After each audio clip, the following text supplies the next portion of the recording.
পাওনা দাওনা পরিশোধ করে দিক, আমরা হাসতে খেলতে আমাদের মা বাবা সন্তানের নিয়ে ঈদ যাপন করতে চাই। বোনাস খালি ছুটির টাকা কয় টাকা পাইছে, আজকে 4টার মধ্যে আমাকে দিবের কন আমরা 10টার গাড়ি চড়ি দেশে চলে যাবো। আমাদের ফ্যাটকারি 3-4 হাজার লোক, একটিও পাই নাই, আরও বেশি আছে, কিন্তু আমাদের কাছে হিসেব নাই দেখে আমরা বলতে পারতেছি না।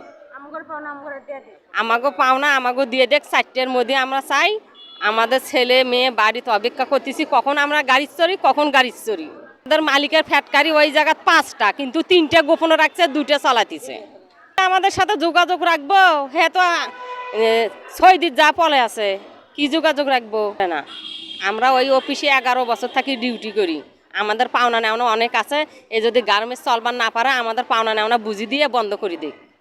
টাকায় 5টা আছে, আরও সাইডে আছে না। আমরা এখন আমাদের মূল বেতনটা পাই নাই। আমাদের জানুয়ারি মাসের যে বেতনটা আমাদের কালকে দিছে, এটা আমাদের 2 কিস্তিতে মানে 80% দিচ্ছে।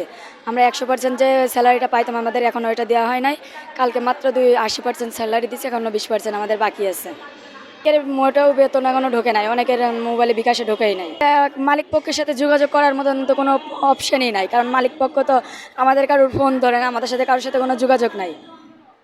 এটা ম্যানেজমেন্টের উপরে যে টপ লেভেলে ম্যানেজমেন্ট আছে, এদের জানানো হয়েছে যে আমাদের এই বিকাশে অনেকের টাকা ঢোকে নাই, কারণ ওনারা তো কোনো অপশনই দেয় না। আমাদের যে 20% আমরা পাবো সেটাই এখনও পর্যন্ত আমাদের দেয় নাই। এখন বেলা বাজে 1টা, আমাদের একটা স্যালারি এখনও ঠিক মতন ঢোকে নাই। এটাকে মালিক পক্ষ আমাদের সাথে রাজনীতি করছে না, আমাদের এ নিয়ে ইমোশনাল নিয়ে খেলা করছে মালিক পক্ষ। উপর লেভেলের যে ম্যানেজমেন্ট আছে, বিজিএমের যে কর্মকর্তারা আছে, এরা দেখেও না দেখার মতন করে থাকছে। আমরা যে 7টা দিন এই রাস্তায় পড়ে আছি, আমাদের খাওয়া নাই, ঘুম নাই, গোসল নাই, আমাদের সন্তান আবার সবাই ফেলাই রেখে আমরা এখানে পড়ে রয়েছি। তারা কি আমাদের কষ্টটা দেখছে না, আমাদের কষ্টটা বুঝছে না? তারা কি এগুলার সমাধান করতে পারে না? তারপরও তারা না দেখেও না দেখার ভান করে বসে আছে। কষ্টে আমাদের সবার প্রত্যেকেরই কষ্ট আছে, কারণ আমাদের প্রত্যেকের একটা ফ্যামিলি আছে, সন্তান আছে, মা বাবা আছে। কারোর একার আইতে ফ্যামিলি চলে। তারা যদি বিগত 3টা মাস স্যালারি না পায় তাহলে তারা কিভাবে চলে? আমরা তো অনেক কষ্টের উপরেই চলতেছি, ঋণ দিনা ধার করে নিয়ে এসে আমরা চলতেছি। আর কত এভাবে চলা যায়? দোকানদাররা দোকান বাকি দেয় না, রুম বাড়িওয়ালা রুম ছেড়ে দিতে বলে, তারা চাপ দেয়। আমরাও তো একটা মানুষ নাকি?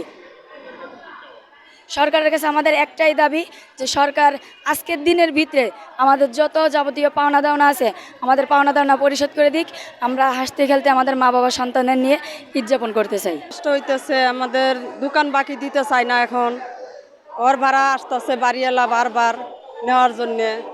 তোমাকে টিএন যেটা কি বেতন হয় নাই, বাড়িওয়ালি আসে বলে, তখন আমরা বলি না বেতন হইলে তো দিয়ে দিব, বেতন হয় নাই কি করে দিব।